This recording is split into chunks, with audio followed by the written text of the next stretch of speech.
wandering into the night, wanting a place to hide this weary soul, this bag of bones. And I try with all my might, but I just can't win the fight. I'm slowly drifting, a vagabond. And just when I ran out of road, I met a man I didn't know, and he told me that I was not alone. He picked me up, turned me around, and placed my feet on solid ground. I thank the Master, I thank the Savior, because you healed my heart, you changed my name, forever free. I'm not the same. I thank the Master, I thank the Savior. Oh, I thank God.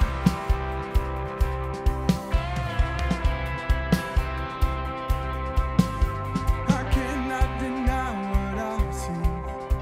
Got no choice but to believe. My doubts are burning like ashes in the wind. So long to my old friends, burden and bitterness. You can just keep it moving. Now you've been welcome here. And now till I walk streets of gold, I'll sing of how you saved my soul. This wayward soul has found his way back. You picked me up, turned me around, and placed my feet on solid ground. I thank the Master, I thank the Savior, because you healed my heart, you changed my name, forever free. I'm not the same. I thank the Master, I thank the Savior. Oh, I thank God. Oh, I thank God. Oh, I thank God. Oh, I thank God. Hell lost another one, and I am free. I am free. I am free. Hell lost another one, and I am free. Oh, I am free. I am free. Hell lost another one, and I am free. I am free. Oh, I am free. Hell lost another one, and I am free. I am free. Oh, I am free. Hell lost another one, and I am free. I am free. Oh, I am free. Hell lost another one, and I am free. I am free. Oh, I am free. Hell lost another one, and I am free. Oh, I am free. Oh, I am free. Hell lost another one, and I am free. You picked me up, turned me around, and placed my feet on solid ground. I thank the Master, I thank the Savior, because you healed my heart, you changed my name, forever free. I'm not the same. I thank the Master, I thank the Savior. Oh, I thank God. Oh, I thank God. Oh, I thank God. Oh, I thank God. Oh, I thank God.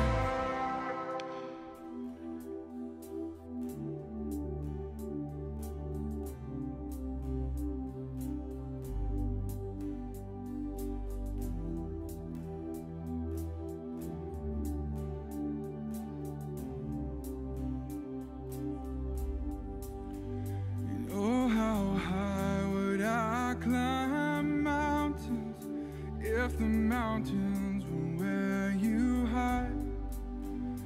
Oh, how far I'd scale the valleys if you grace the other side.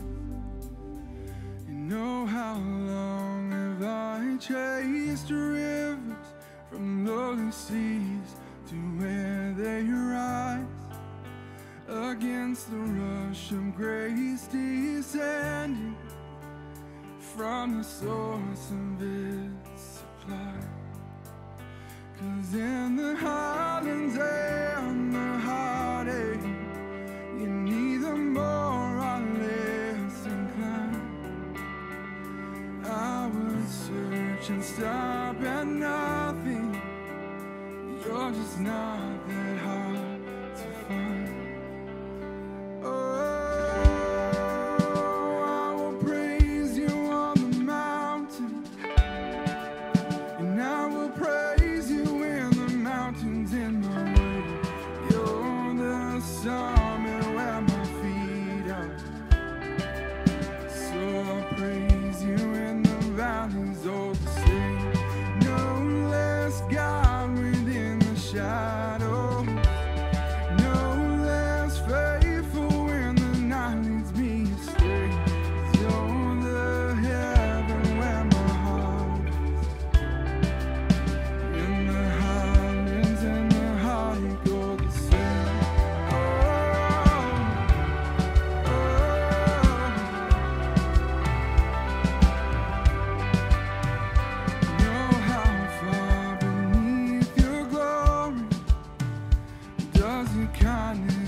The valleyed hill called Calvary, but for the one I call Good Shepherd, who like a lamb was slain for me. Oh,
come the pastures we call grace, a mighty river flowing upward from a deep but empty grave. I will praise you on the mountain, and I will praise you in the mountains in my way. You're the summer weather, yes you are.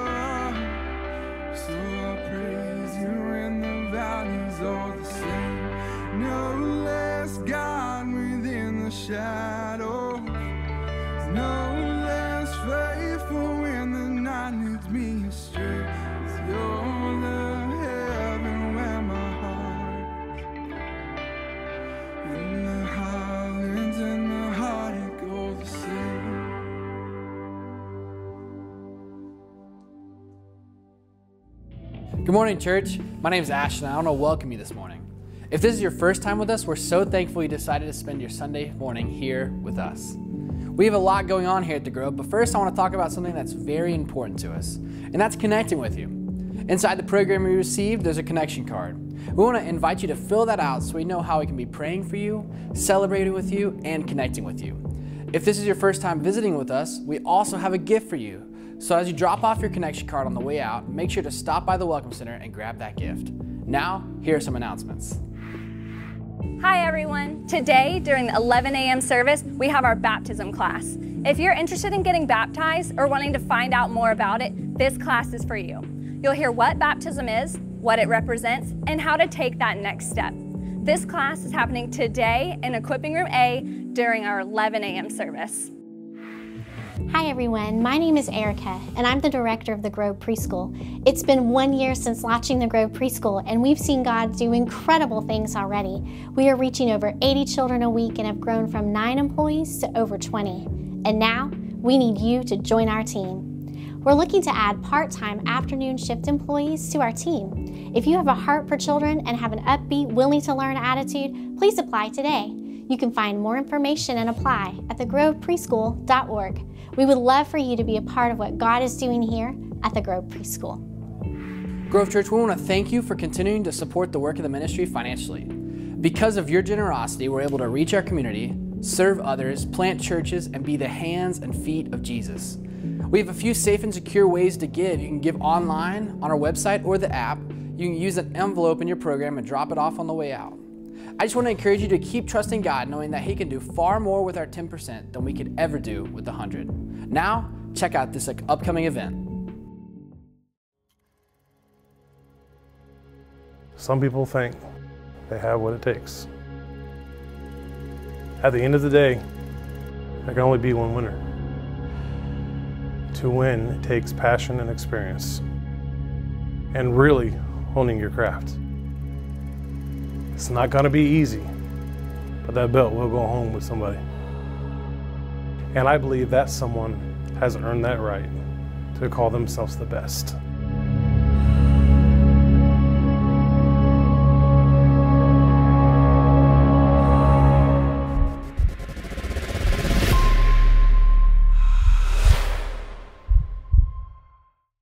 Someone's going home with the belt. And they're the best.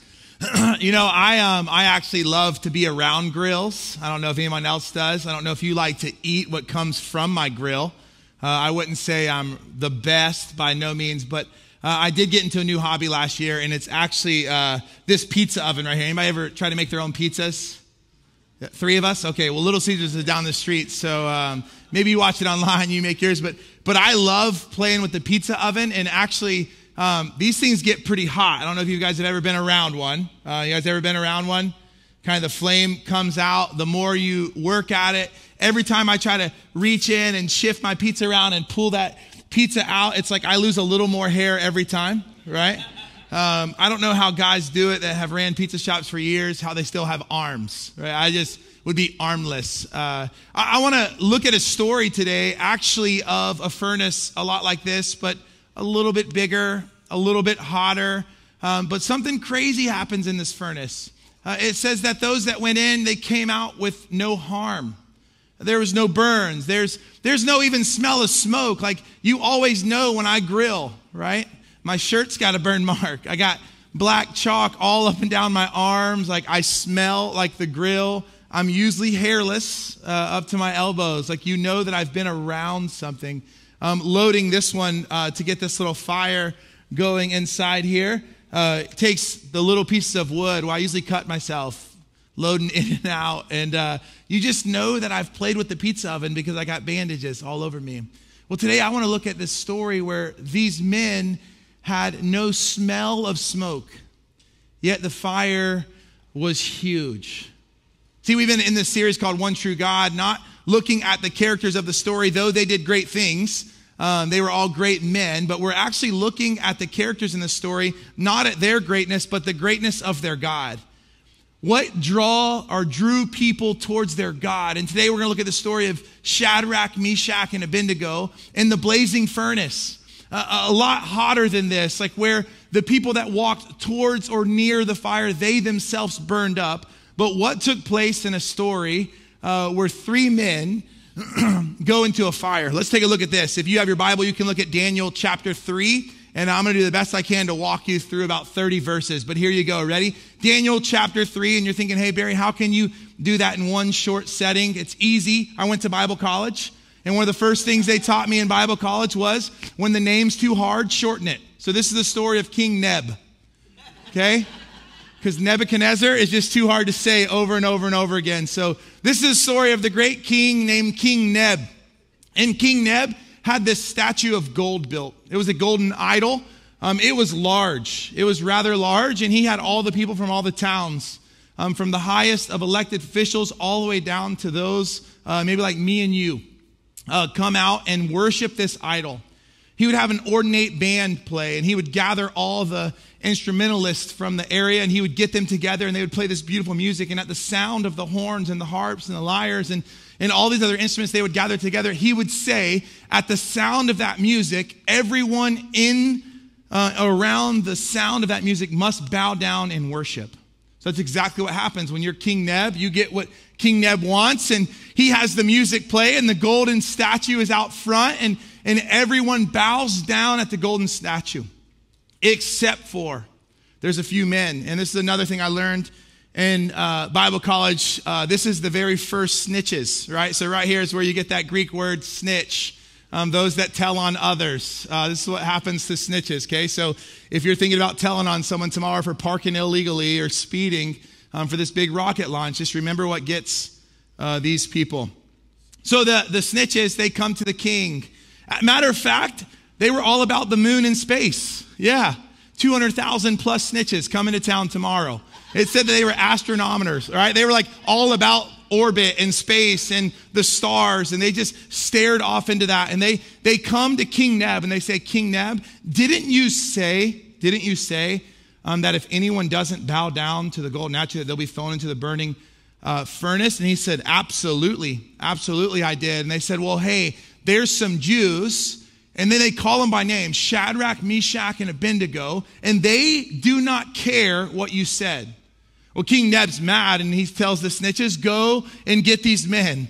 And they go and they bring the 3 before him, and he says, hey, did you know that I had this golden statue erected? Did you know that when I had the music to play that you were to bow down and worship? And they said, yes, we've heard of such, but we will not bow down. And he's like, excuse me, I'm King Neb, right? Like, you do as King Neb says. And he says, I'm going to give you one more chance. And when the music plays, I want you to bow down at this golden image. And music plays, and Shadrach, Meshach, and Abednego, they do not bow down. And King Neb is furious. He's so furious that he calls out to his command, and he says, hey, go out to that pizza oven, the life-size walkable one, and I want you to heat it up 7 times hotter. Make it 7 times hotter than what it already is, because I have 3 men that are going in. And then he finds the strongest of strongest men. And he has them come and tie Shadrach, Meshach, and Abednego up. They bound them with ropes. They're fully dressed, even from their head to their toes, and they bound them up. And the strongest men take them, and they walk them to the furnace. But here's what the crazy starts right here. The men that carry Shadrach, Meshach, and Abednego up to the furnace to throw them in all burn up. That the fire or the furnace is so hot that the guardsmen burn completely up, nothing left. Yet Shadrach, Meshach, and Abednego fall into the blazing furnace, all because they wouldn't bow down to this golden statue that King Neb had built to worship. King Neb, from his point of view as king looking down into this furnace, jumps out of his seat. He asked the people around him, didn't we put 3 men in the fire? And they said, well, certainly, sir, certainly, absolutely, yes, we put 3 men in the fire. And he says, but I see 4. And the 4th one looks like the son of the gods. So King Neb gets out of his throne. He runs towards the furnace. He yells out into the fire, Shadrach, Meshach, and Abednego, who's with you? Shadrach, Meshach, and Abednego, they answer back that they're okay, that they're unharmed. And he commands them to come out of the fire. Somewhere around verse 26 of Daniel chapter 3, Shadrach, Meshach, and Abednego walk out of the fire unharmed. The King Neb in verse 27 says that, man, that must have been the angel of your God.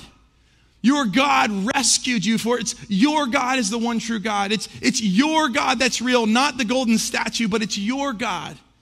He issues a decree before all the people that if anyone says anything against the God of Shadrach, Meshach, and Abednego, that they'll be cut into pieces.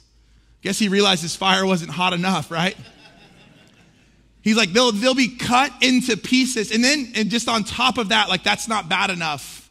Your house will be turned into a pile of rubble. And the decree was sent out through all the land. And again, we look at this story not about the greatness of Shadrach, Meshach, and Abednego, but how great their God is.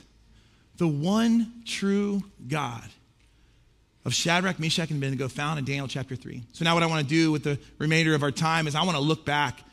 I want to look back at the story of these three men and see what was it that pointed people to the greatness of our God. What was it in them and what was it from this story that pointed people towards the one true God? That King Neb would turn his life completely around from the golden image to the one true God. What was that? So if you're taking notes, if you're in here live with us, you got a program in front of you. If you're at home or you're watching online, here's the first thing I want you guys to jot down is this: confidence in the one true God. Shadrach, Meshach, and Abednego had confidence in the one true God. Verse 16 and 17 says, Shadrach, Meshach, and Abednego replied to him, King Nebuchadnezzar, we do not need to defend ourselves before you in this matter. If we are thrown into the blazing furnace, the God we serve is able to deliver us from it. And he will deliver us from your majesty's hand. They stood before the king and they said with confidence, we will not bow down to your false God.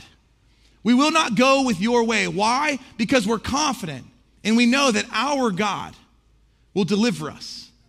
He'll deliver us from your hand. He'll deliver us from that furnace.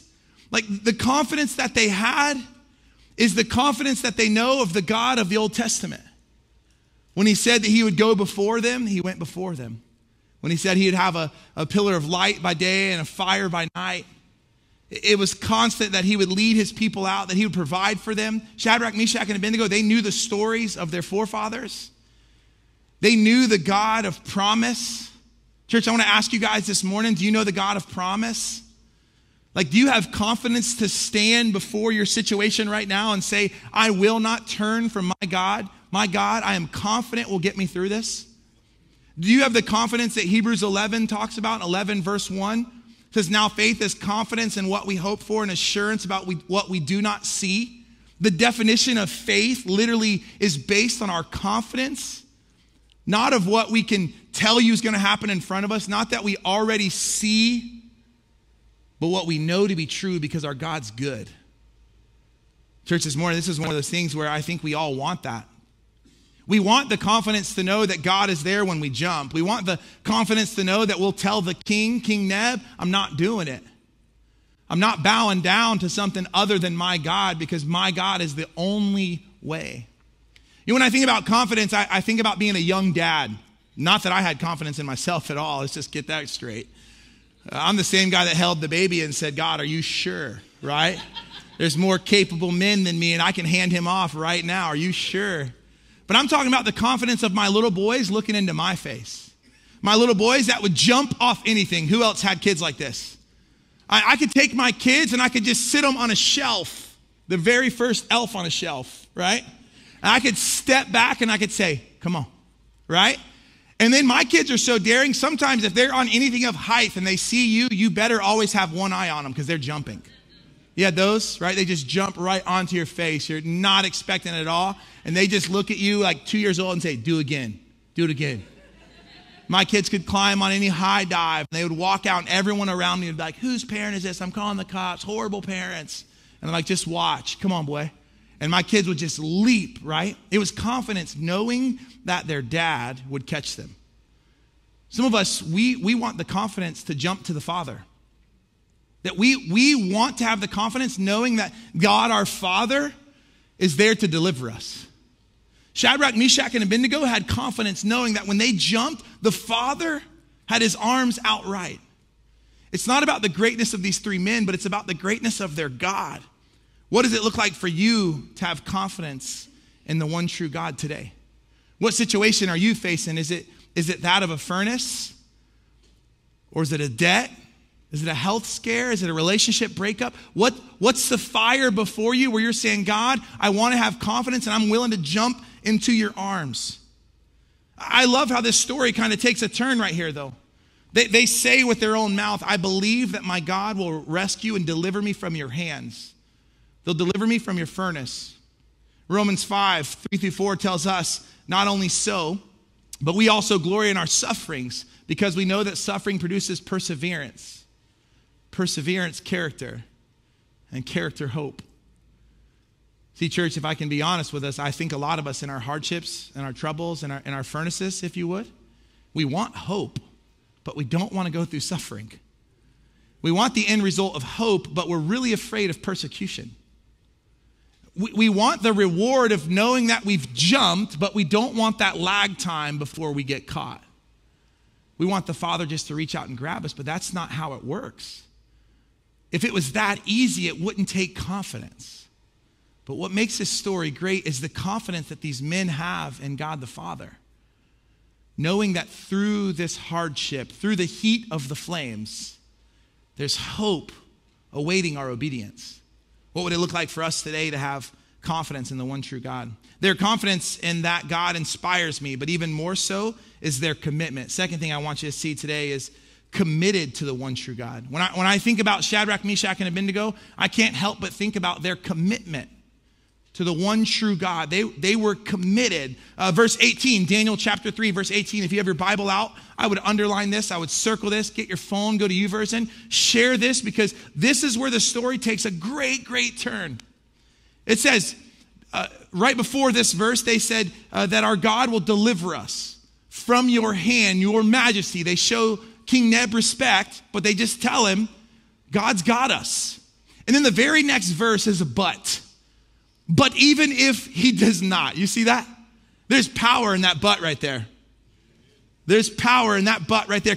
But even if he does not, we want you to know, your majesty, that we will not serve your gods or worship the image of gold you have set up. Man, their commitment to the one true God, unmatched.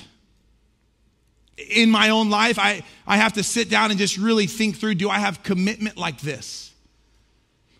Their commitment to the one true God, even if he does not, I will never bow. Throw me in. That's jumping, knowing that God's faithful, knowing that he's the God of promise. That's confidence to its core. But then their commitment level, they're committed, no matter the cost. Shadrach, Meshach, and Abednego said, I will not. Even if my God does not, I will not bow to a false God. Church, I want to ask us today in our commitment levels, where are we committed to the one true God? Where are you committed to the one true God? As our team prepares, we have 10 of us leaving for Ukraine on September 18th. That's 3 weeks from today. We'll pray over that team Sunday morning. We fly out Sunday night. So we'll pray over that team Sunday morning and we'll take on flight. And 2 days later, we'll arrive somewhere near Kiev, Ukraine. That's the capital city. And I think our commitment level as Americans right now, sitting in this beautiful land of America, dry, hot, not too hot, perfect sunshiny place. Our commitment level is easy to say, on this soil, in this place, in this day, God, you are good and I'll serve you always. But does our commitment level, if we pick up and take flight and we go live amongst the Ukrainians that are at war, is our commitment level in the same place over there as it is right here? Is our commitment level the same before the Lord that we say is good, that we say he's faithful, that we're confident in, that he's the God of promises? Is our commitment level today just as strong, even if tomorrow the doctor calls and gives us the results that we've been praying against for many years? Are we in the same place as a commitment level if the other side of our party isn't committed to us? Or do we let our hardships dictate his lordship? See, often you'll hear my brother Brad or myself say something like this, that our hardships cannot diminish his lordship.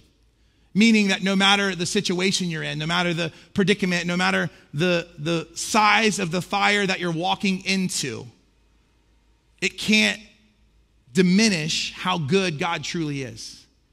That despite our lack or loss right now today, God's still good. Now I know exactly what some of you are thinking.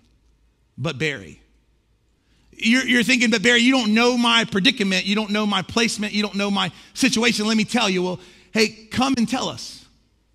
And to the best of our abilities, we'll have an open ear and open heart. But at the end of however hard your situation is, I want you to know this. Your hardship cannot diminish his lordship. That he's committed to you through and through. It comes down to our confidence. And knowing that God is the God he says he is. It comes down to our commitment to the one true God. But if our God chooses not to rescue us, our God is still good. In majesty, I will not bow down to the false gods. Shadrach, Meshach, and Abednego were committed above all else. Their commitment to God wasn't dependent on the outcome. I think if some of us could just be real in our Christianity, a lot of our Christianity is based on the outcome. A lot of us still have this misconception or maybe even a false teaching that we've been taught or passed down that if I give a certain dollar amount, that God's going to give me a certain dollar amount back. I'm just going to here to tell you today that's false. God calls you to give and he tests your giving, absolutely. But if you've ever believed that lie that God's going to take your peas and make wealth, it's not true. The promise is not there. Maybe that if we do certain things that God's going to give us a greater seat in heaven. I think the sons of Zebedee proved that. James and John asked Jesus, can we sit on your left and your right? And Jesus says, well, you don't even know what you're asking to drink from. Speaking of cup, Pastor Jason, you don't even know what you asked what cup to drink from. That it can't be so.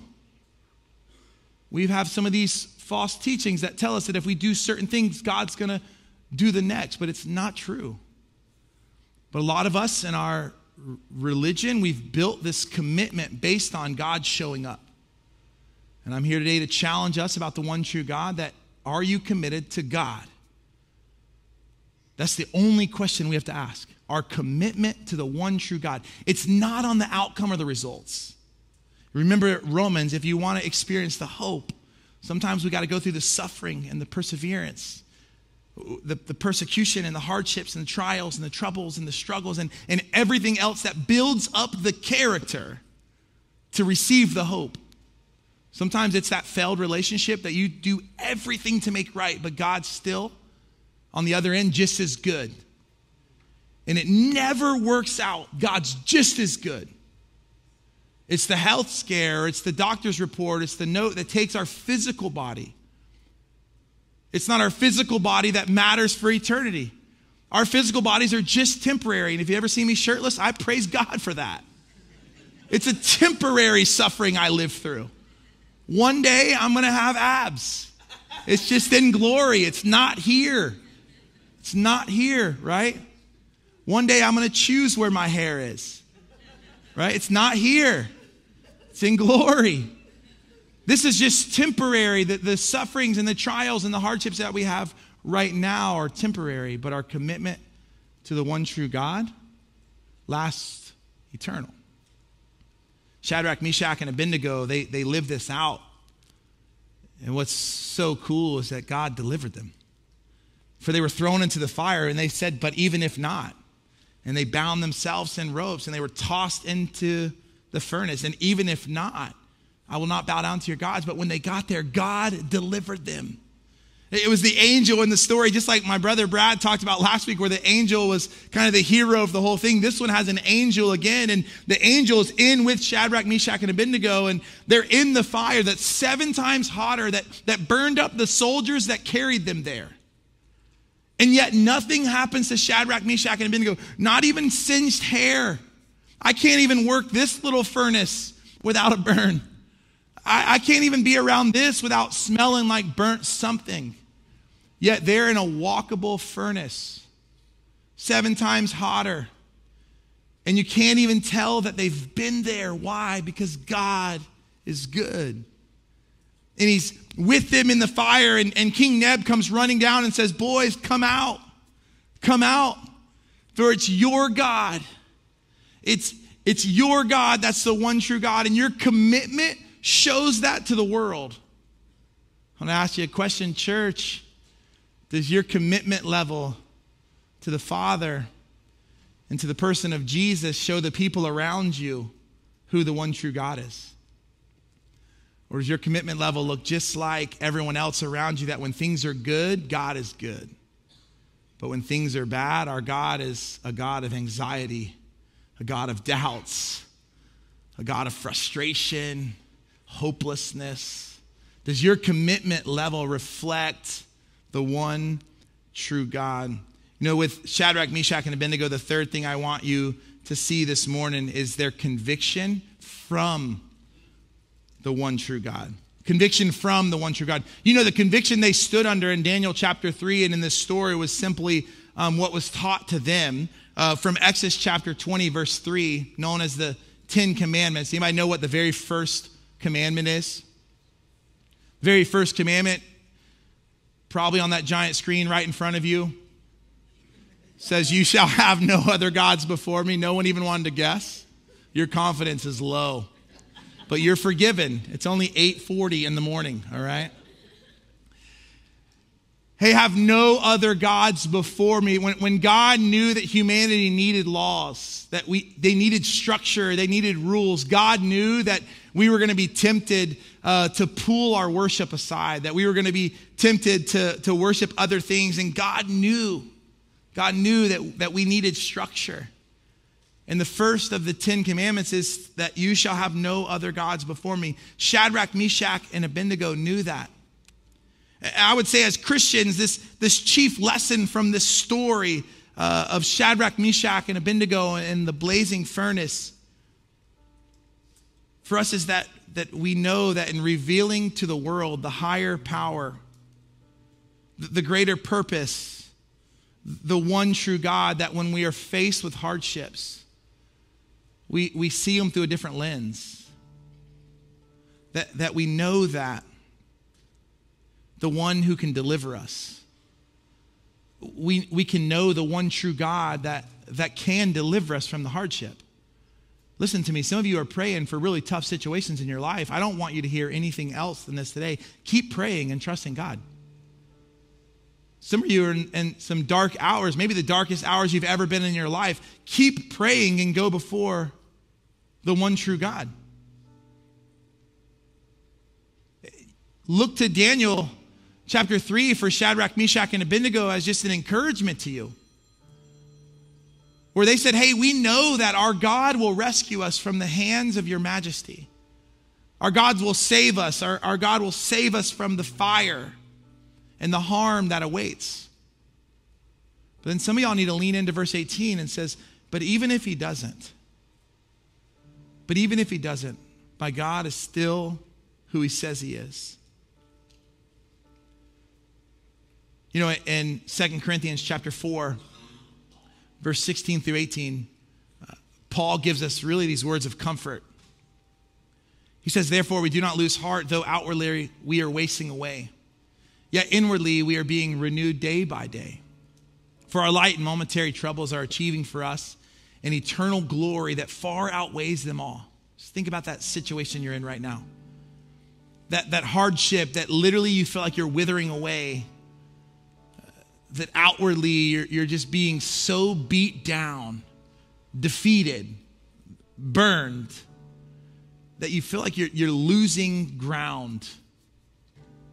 But yet inwardly you can grow in the one true God. You do that by our light and momentary troubles are achieving for us an external glory that far outweighs them all. So here's what you do. You fix your eyes not on what is seen, but on what is unseen. Since what is seen is temporary, but what is unseen is eternal. Shadrach, Meshach, and Abednego, they didn't see the furnace.